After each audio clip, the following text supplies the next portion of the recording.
તો મિત્રો આજના સૌથી મોટા સમાચારની વાત કરીએ તો અંબાલાલ પટેલની નવીનતમ આગાહી મુજબ 17 થી 19 ઓગસ્ટ દરમિયાન સામાન્ય વરસાદી ઝાપટા પડશે, જ્યારે 23 થી 28 ઓગસ્ટ વચ્ચે ફરી વરસાદનું જોર વધશે અને સપ્ટેમ્બર મહિનામાં પણ ચોમાસું સક્રિય રહેશે। તો મિત્રો ત્યારબાદ જોઈએ તો સોનું 158 રૂપિયા વધીને 1.53 લાખ પર પહોંચ્યું હતું, જ્યારે 12 દિવસમાં 10,000 રૂપિયા મોંઘું થયું હતું, જ્યારે ચાંદી 2.35 લાખ પ્રતિ કિલો વેચાઈ રહી હતી। તો મિત્રો ત્યારબાદ જોઈએ તો પાલનપુર સહિત આસપાસના વિસ્તારોમાં વરસાદ પડ્યો હતો, જ્યારે સામાન્ય વરસાદમાં જ હાઈવે પર ઢીંચણસમા પાણી ભરાયા હતા, જ્યારે રાહદારીઓ સહિત વાહન ચાલકો મુશ્કેલીમાં મુકાયા હતા।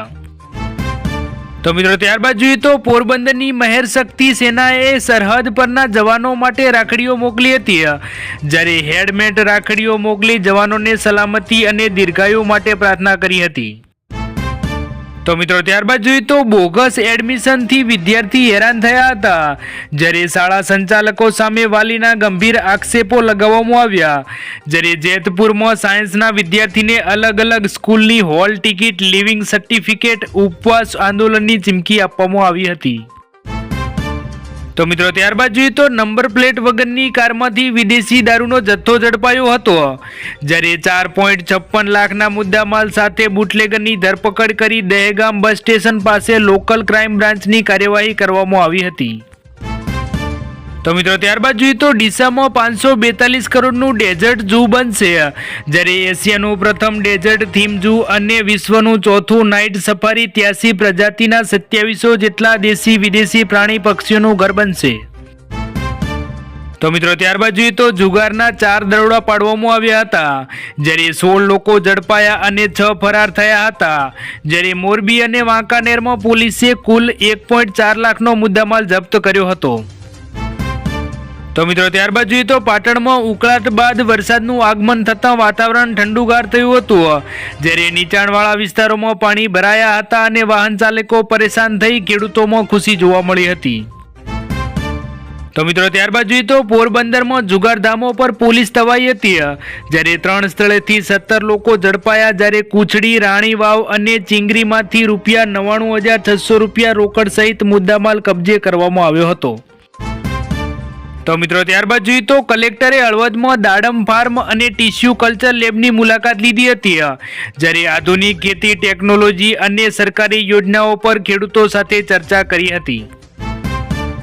તો મિત્રો ત્યારબાદ જોઈએ તો મહેસાણાના ખેતરોમાં ફ્રૂડ ઓઇલ ફરી વળ્યું હતું, જ્યારે ONGCના પાઇપલાઇન લીકેજ થતાં ખેડૂતોને મોટું નુકસાન થયું હતું, જ્યારે કાયમી ઉકેલની માંગ કરવામાં આવી હતી। તો મિત્રો ત્યારબાદ જોઈએ તો DEOની સરપ્રાઇઝ ચેકિંગમાં નટરાજ સ્કૂલમાં 50% વિદ્યાર્થીઓ ગેરહાજર રહ્યા હતા, જ્યારે ખોટી હાજરી પૂરવા સંચાલકોનું અને શિક્ષકો પર દબાણ કરવામાં આવ્યું, જ્યારે સેવા વિષયક લાભોની દરખાસ્ત દબાવી રાખતા નોટિસ ફટકારવામાં આવી હતી। તો મિત્રો ત્યારબાદ જોઈએ તો નવસારીમાં 121 વર્ષથી ઢીંગલા બાપા પર આસ્થા આંખબંધ જોવા મળી હતી, જ્યારે કોલેરાની મહામારીથી શરૂ થયેલી પરંપરા આજે પણ જીવંત જોવા મળી હતી, જ્યારે સિગારેટ અને ઢીંગલા ચડાવવાની પરંપરા આજે પણ જોવા મળી હતી। તો મિત્રો ત્યારબાદ જોઈએ તો ડાંગમાં ચોમાસું ખીલ્યું હતું, જ્યારે સાપુતારામાં વરસાદી માહોલ જોવા મળ્યો હતો, જ્યારે ધુમ્મસ અને લીલીછમ પ્રકૃતિથી પ્રવાસીઓ આકર્ષાયા હતા। તો મિત્રો ત્યારબાદ જોઈએ તો બોટાદમાં સરદાર પટેલ જયંતિએ રક્તદાન કેમ્પ યોજાયો હતો, જ્યારે પોલીસ અને સબિયા હોસ્પિટલ દ્વારા 80 યુનિટ રક્ત એકત્ર કરવામાં આવ્યું હતું।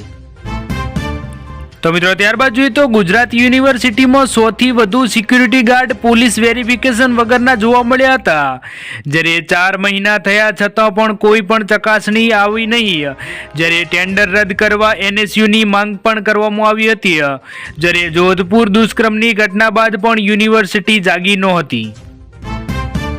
તો મિત્રો ત્યારબાદ જોઈએ તો ગોધરા ગૌશાળામાં ભાજપ કાર્યકરોએ ગૌસેવા શરૂ કરી હતી, જ્યારે પ્રદેશ અધ્યક્ષ જગદીશ વિશ્વકર્મના જન્મદિવસની ઉજવણી નિમિત્તે આયોજન કરવામાં આવ્યું હતું। તો મિત્રો ત્યારબાદ જોઈએ તો હિન્દુ સંગઠનોની માંગ કરવામાં આવી હતી, જ્યારે શ્રાવણ માસમાં કતલખાના બંધ રાખવામાં આવે, જ્યારે પાલનપુર નગરપાલિકાને આવેદનપત્ર પણ આપવામાં આવ્યું, જ્યારે કડક કાર્યવાહીની પણ માંગ કરવામાં આવી હતી।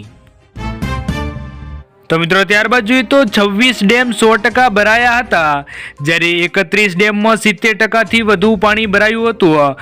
જ્યારે સીએમ 17 ઓગસ્ટથી અમેરિકા અને કેનેડા જશે, જ્યારે ચાર્જ કોને મળશે જે જીઆઈડીસી નિર્ણય કરશે.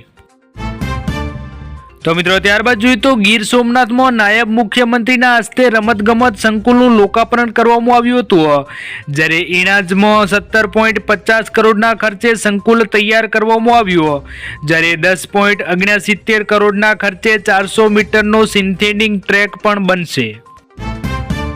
તો મિત્રો ત્યારબાદ જોઈએ તો ભરૂચ નગરપાલિકાની નાગરિકોને અપીલ બાદ મુદ્દો ચર્ચામાં આવ્યો હતો, જ્યારે વરસાદી પાણીનો નિકાલ કરવા ભૂગર્ભ ગટર યોજનામાં ન કરવા અપીલ કરવામાં આવી હતી, જ્યારે વૈકલ્પિક વ્યવસ્થા ઊભી કરવાની માંગ કરવામાં આવી હતી. તો મિત્રો ત્યારબાદ જોઈએ તો રાજપીપળામાં ભવ્ય તિરંગા યાત્રા યોજાઈ હતી, જ્યારે વૃક્ષારોપણ કરાયું અને ધાબા ગ્રાઉન્ડમાંથી સર વિનાયક ગાર્ડન યાત્રા યોજાઈ હતી, જ્યારે કલેક્ટર અને ધારાસભ્યની હાજરીમાં વંદે માતરમ ગાન યોજવામાં આવ્યું હતું.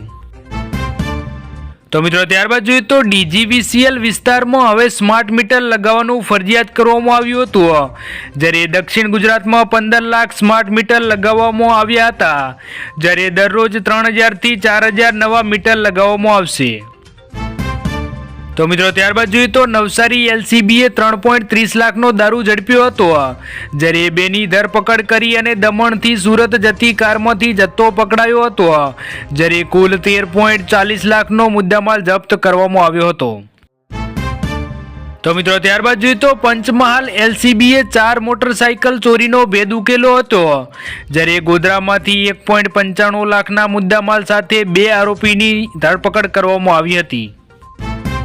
તો મિત્રો ત્યારબાદ જોઈએ તો મહિલા પોલીસ કર્મચારીઓ માટે 3 દિવસીય હેલ્થ ચેકઅપ કેમ્પ યોજાયો હતો, જ્યારે રાજપીપળા ખાતે 182 મહિલા પોલીસનું નિરીક્ષણ કરવામાં આવ્યું હતું, જ્યારે લેબોરેટરી ટેસ્ટ અને કાઉન્સિલિંગની સેવાઓ પૂરી પાડવામાં આવી હતી.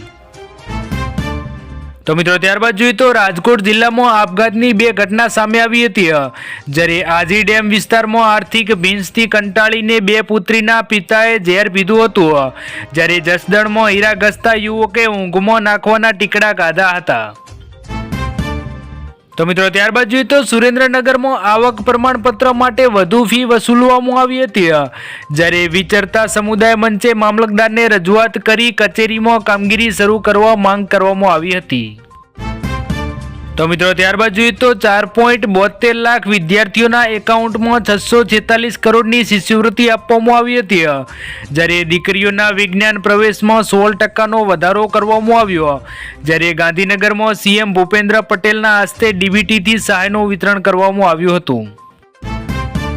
તો મિત્રો ત્યારબાદ જોઈએ તો દિલ્હીમાં કોકરોચ જનતા પાર્ટીના સ્થાપક અભિજીત દીપકે ભાજપ પર હોલ માલિકોને ધમકાવવાનો આરોપ લગાવ્યો છે, જ્યારે તેમના મતે કાર્યકરોની બેઠક માટે બુક કરાયેલો હોલ રદ કરાવવા દબાણ કરાયું હતું, જ્યારે સીજેપી અને સરકારી શાળાઓની સ્થિતિ સુધારવા જંતર મંતર ખાતે આંદોલનનો બીજો તબક્કો શરૂ કરવામાં આવશે, જ્યારે તેઓ 15 ઓગસ્ટથી દેશવ્યાપી સોશિયલ ઓડિટ પણ કરશે.